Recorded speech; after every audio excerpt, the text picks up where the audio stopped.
힐링 도유입니다. 구독과 좋아요, 알림 설정 부탁드립니다. 오늘 보실 분은 황현희 님의 사주를 보도록 하겠습니다. 좀 이런저런 이야기가 좀 있죠. 근데 글쎄요, 황현희 님이 진짜 뭐 잘못한 건가라는 생각이 들기는 해요. 근데 조금 눈치가 없었다라는 느낌? 굳이? 라는 느낌이 좀 있어요. 그러니까 뭐 그분의 의견이 맞다 틀리다 하고 상관없이 굳이 그런 말을 해야 될 이유가 있었을까? 만약에 진짜 부동산 전문가라면 뭐 그렇게 얘기할 수도 있죠. 근데 황연희 님은 연예인이고 그런 상황에서 굳이 그 말을 쟁점화를 시켜서 욕을 먹을 이유가 있었을까라는 생각이 좀 들어요. 그래서 혹시 운도 그런가라는 것을 좀 본 건데, 운은 조금 더 나빠요. 올해는 지금 이 구설수 12수의 문제가 아니라 그 이상의 문제가 있을 수도 있을 것 같아서 좀 조심스럽게 올해를 좀 조심해라라는 이야기를 하기 위해서 녹화를 합니다. 일단 간목이라는 성향을 가지고 있습니다. 간목은 되게 우직한 성격이에요. 한번 내가 옳다고 생각하면 그냥 그대로 가는 사람입니다. 그래서 좀 눈치가 없고요.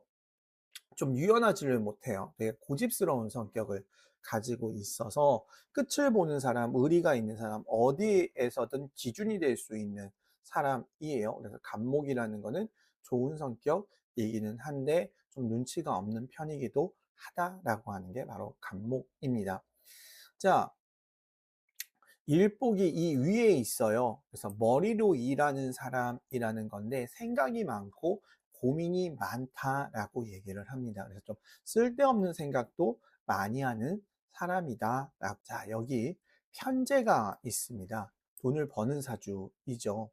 근데 이 재라는 거는 무조건 돈을 잘 번다 이런 개념이 아니라 내가 가능한 것만 할 거야, 되는 것만 할 거야, 그거를 잘 판단하는 성향을 가진 게 바로 재가 있는 사주입니다. 그러니까 감이 좋은 거죠. 내가 이거에서 돈 벌지 안 벌지, 내가 이렇게 해서 될지 안 될지 이런 것들을 잘하는 사주이기 때문에 쓸데없는 데에서 힘을 낭비하거나 돈을 낭비하지 않는 거고요. 딱 되는 것만 잘하는 사주입니다. 그런데 편재를 가지고 있어요. 편재라는 거는 편하지 않은 재물이라는 개념이거든요. 이게 무슨 얘기냐면 내가 100을 했을 때 딱 100을 받는 거 말고 100을 했을 때 100을 받을 수도 있지만 120을 받을 수도 있어. 대신에 80을 받을 수도 있어. 그래서 편재가 있는 사주는 기회에 강합니다. 대신에 항상 좀 불안해하는 기질도 가지고 있는 게 편재예요.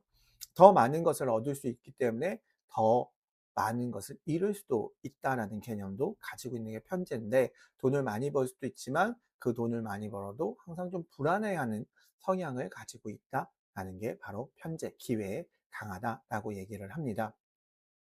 어렸을 때는 관이 있었어요. 그래서 어렸을 때는 이제 부모 말 잘 들었다, 학교 생활 열심히 했다, 주어진 대로 열심히 살았다라는 개념입니다. 근데 이분 나이가 있으니까 이 앞에 있는 관은 큰 의미를 두지는 않아요. 그냥 어렸을 때 공부 잘하고 말 잘 듣고 열심히 살고 진중했어. 뭐 이렇게 보면 될 것 같습니다. 좀 더 중요한 거는 이제 편재이죠.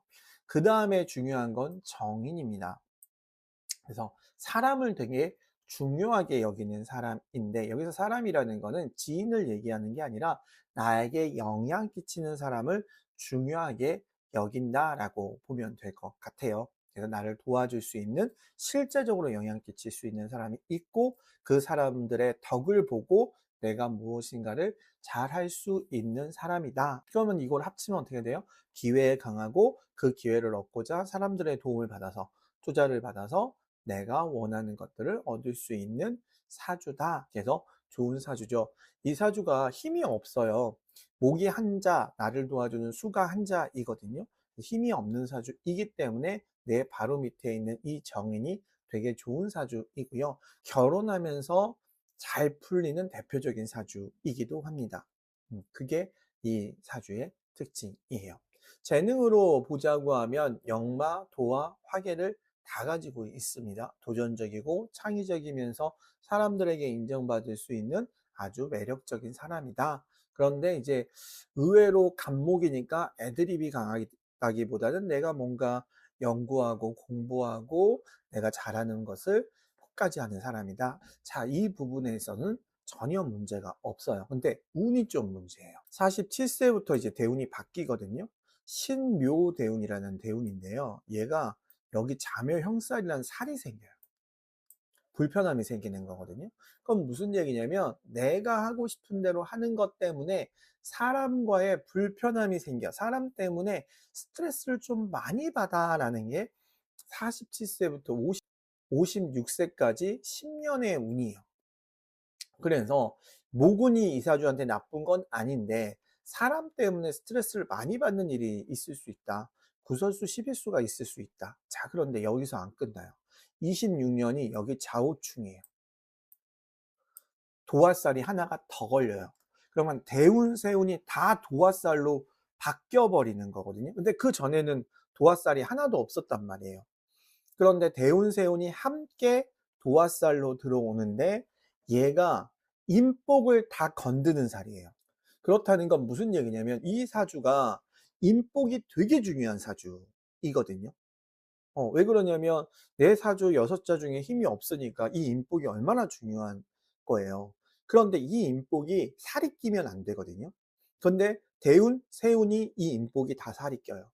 그렇다는 건 올해에 단순하게 부동산 이슈의 문제가 아니라 사기당할 수도 있다. 사람 조심해야 된다. 사람 믿지 말아야 한다라고 볼 정도로 올해 운이 꽤 안 좋은 운입니다.